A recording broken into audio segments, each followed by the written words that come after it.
Shalom, call halal Yahweh Shalom Shai, Basham Bakakwadash. Double honors unto the apostles and the elders. Salutations to all my fellow laborers doing this work in truth and sincerity, risking their lives and their freedom to do so now more so than ever. To the scattered elect that are scattered around the four corners of the earth, to be like unto the speckled bird, the Israelite foreigners, and to the Akwath that are listening and learning to you, I say Shalom. This is your brother Malcolm, continuing, making this into a part two. They cut off the cameras, they always do, or they often do, I should say. And they were talking about how in this scene, what they're trying to do is insinuate that these dark Nubian nations took over Egypt. That's why Egypt has dark relics. No, the Egyptians themselves were also a dark people. As you saw in the art that they were trying to portray, that they were trading and dealing in partnership with Egypt, and that the Egyptians were so-called white. That's a lie. All right. Those white Egyptians were the time frame of the Ptolemies, and they try to push as if all the events that took place biblically in the Bible with the children of Israel were the same people that were there during the Ptolemies, and that's a lie.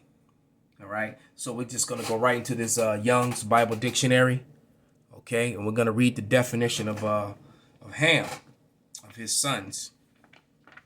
All right, and I'm going to read it through the camera, and it's on two separate pages, so let me get ready so I can flip the page.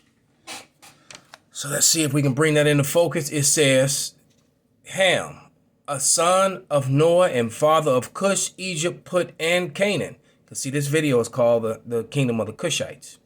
See further on each of these, while they all may have been dark-skinned, they were not forefathers of the Negroid races, which is 12 of them, the 12 tribes of Israel, but rather the peoples associated with Egypt in the north continent of Africa, that's up in Babylon, above Africa, where Israel is, Canaan. The Egyptians thought of Canaan as one of their own provinces, even into the very late time. So now you would see and begin to understand why this Edomite scholar of this book, all right, the Jew, the Negro, and that image is from the Dark Ages, all right, in Europe, when the Negroes were ruling Europe, which they try to cover up and hide their history. Here's the author, this Edomite PhD scholar, who wrote this book, Arthur Talmage Abernethy, 1872 to 1956, all right? And he wrote, let me just go to this page here. This is on, this is in the introduction on page 4. And it says, the history of Egypt began and ended with Hebrew blood and control. We find the Jews vacillating between high places and penitentiary is almost every instance. Oh, no, not the penitentiary. What is that word? I'm going to have to look that word up. Well, I'm not sure what that word means, so I'm going to have to look it up. But nevertheless, he's saying that the history of Egypt began and ended in Hebrew blood. All right, and began and ended with Hebrew blood and control, and this is true. And matter of fact, let me grab the Zondervan's behind me real quick, and also read the definition of Ham. Let's see what the Zondervan scholar says. So the group of scholars that put together the Youngs are all from mostly from the C. Douglas Young, PhD, founder Institute of Holy Land Studies, Jerusalem. So these were Jewish scholars. All right, let's see if that will focus. Come on now. There we go. C. Douglas Young, PhD, founder Institute of Holy Land Studies, Jerusalem. Then you got James Swanson, TB MSM, Associate Editors George Giacomakis, PhD, President Institute of Holy Land Studies, Jerusalem.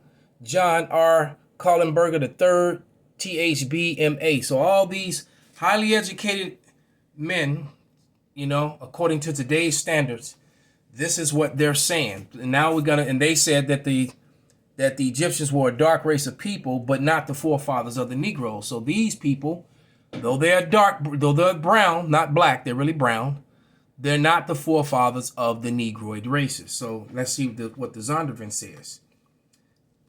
All right, so let's go look up Ham, the Hamites.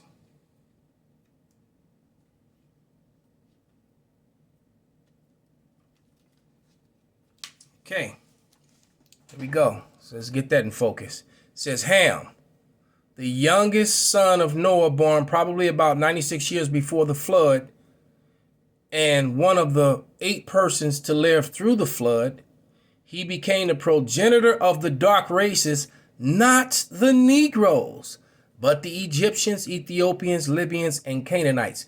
That's also why that whole Pan-Africanism mess is dead now. All right? Because everyone knows that the so-called Negroes here in America are Israelites and not Egyptians. Okay? They're not able to push... These books away. They're not able to push that lie anymore. You know, nobody's watching those videos. They're not making that money anymore.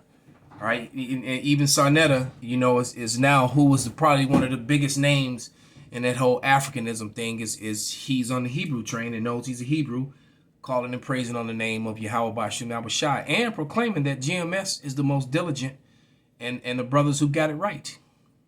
All right. It's funny how, you know, he was our biggest enemy and now he's become a strong ally. The Lord, you know, the Lord truly does work in mysterious ways, man. Truly. All right, but let's let a little bit more of this play. Egypt was fully conquered by the Cushites. King Pi declared himself the champion at the command of the god Ammon. He joined his army, warred for over a year against several Egyptians, defeating everyone in his path. The phase of the Cushite and Egyptian history took place during the Third Intermediate Period of ancient Egypt, which began around the year 1070 BC. It is a period also historically known as the Nubian dynasty. The coexistence between Egyptians and Nubians originated marriages between the nobility of the two kingdoms. Both cultures influenced each other in religious and social matters. After consolidating the dominion in Egypt, King Pi returned to the city of Napata, capital of the Kushite kingdom, leaving his brother and successor to rule Egypt and its cities. Egypt remained under Kushite rule until 656 BC, and only weakened due to the Assyrian invasions, which conquered almost all of Egypt, causing turbulent pharaohs' lands. The Assyrians were fearsome warriors, much superior militarily. Now, the Assyrians, they're making them look as if they were Ishmael. All right, the Assyrians were Negroid as well. I mean, them, you know, not like how Ishmael looked today, but how Ishmael looked in the ancient world. Ishmael looked more like a so-called African in the ancient world. All right, just so you know that. They already used iron weapons and armor, besides siege weapons and a well-trained cavalry. The Kushite rulers had to retreat to Napata. Sometime later, they founded the city of Meroe further south. Meroe became the new capital of the Kushite kingdom. The Kushite rulers adopted the Egyptian custom of erecting pyramids, being buried in those built in the city. During this period, the Kushites began to develop their writing, the Meroitic script. The Greek historian Diodorus Siculus claimed that the Kushite kings reigned until they Now, why'd they try to knock his nose off? Yeah. received an order from the priests of the Golden Temple. When this happened, they committed suicide and passed the power to the next sovereign. This strange custom lasted until the reign of the leader Ergamene. And this is why they fell as a nation, because like this guy said in his book, the history of Egypt began with Hebrew blood and ended with Hebrew blood in control. And ever since the Israelites left Egypt, Egypt has been nothing. All right? It's been conquered, and the Egyptians haven't been there, because now after that the Ptolemies came in, you know, the so-called white man. And they ruled it for a period of time. And now, like I said, now today, modern time, you have Ishmaelite babies mixed and a mix of Edomite children, that are in Egypt to this day. Different from most of his compatriots, he was an educated man, having studied with Greek teachers and learned philosophy. When Ergomenes was ordered to commit, meaning he was studying with Israelites, because because what happened was the Hellenization, which we're going to read a portion of that out of this book, the Jew, the Negro. All right. Suicide, he was furious. He sent his soldiers to the temple to kill the priests, putting an end to this custom. Women also had important roles in Kushite society, having an active voice in everyday matters.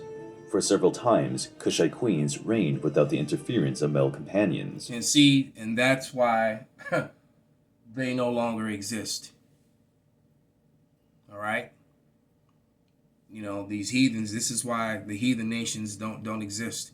I mean, why the Lord didn't set it up for women to rule any damn thing. All right? But here you go. This is on page 75 in the Jew or Negro. If I can put some light on this, maybe. Yeah. And I'm just going to read this page. And it says, the claim has been advanced by certain Jewish apologists that the close affinity proved elsewhere in the volume and existing between the Ethiopian, Egyptian, and Hebrew and other types of men was consequential result of absence of white men as we now know them. Then that's true. See, he told the truth. There was no so-called white people when these things were transpiring. The so-called white people came in after the fact, after the conquest of Alexander the Great.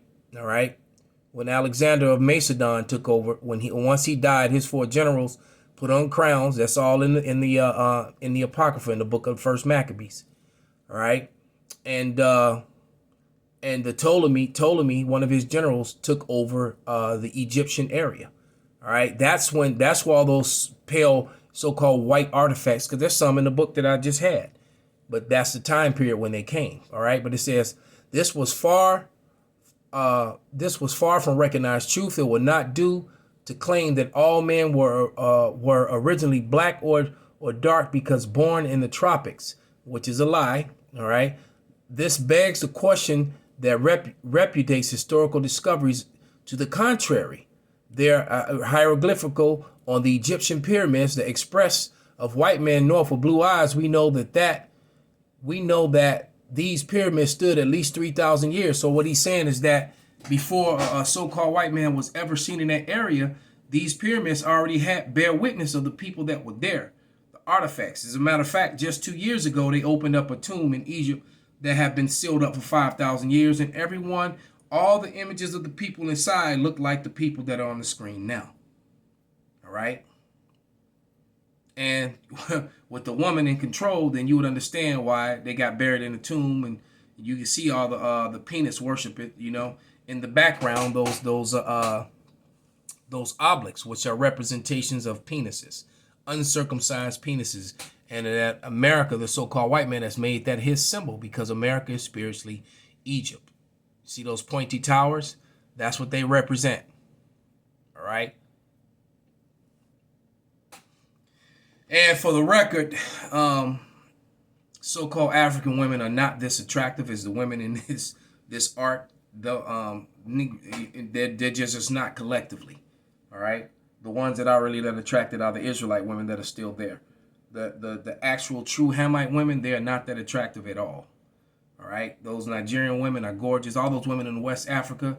All right. And then you got some of the Cushites, and that's because of the mixture, that Ishmaelite, African, Edomite mixtures. Okay. But the African, the real dark, the actual dark African, real Hamites, their women are not that attractive at all. All right, real talk. All right, let's go back into this book and finish. It says, the word Helen means white. The Helens were white men, and Hellas was a white man's country. The Trojan War seems to be a tradition of a war race. The white men began banding together to avenge the kidnapping of their women by the darker races. See, what you have to understand is that the so-called white male And it wasn't until Alexander of Macedon that they came into power, because what? They were nobodies. They were servants and serfs, and their women were bare winters to all the dark races. All right? And they weren't being kidnapped. A lot of the women will willfully become part of these harems and things like that, because of they just had a better life. It was better they probably were getting pleased sexually too, versus the way they were with those little pale Edomite red penises. But anyway, that's neither here nor there. Truth, these people just don't teach and speak the truth, nor do they like to hear or acknowledge the truth. So with that, I hope this was a informative and edifying, lesson. Call Halal Yahweh Bashem Shai by Hashem Rakak Wadash Wa Abba Shalom.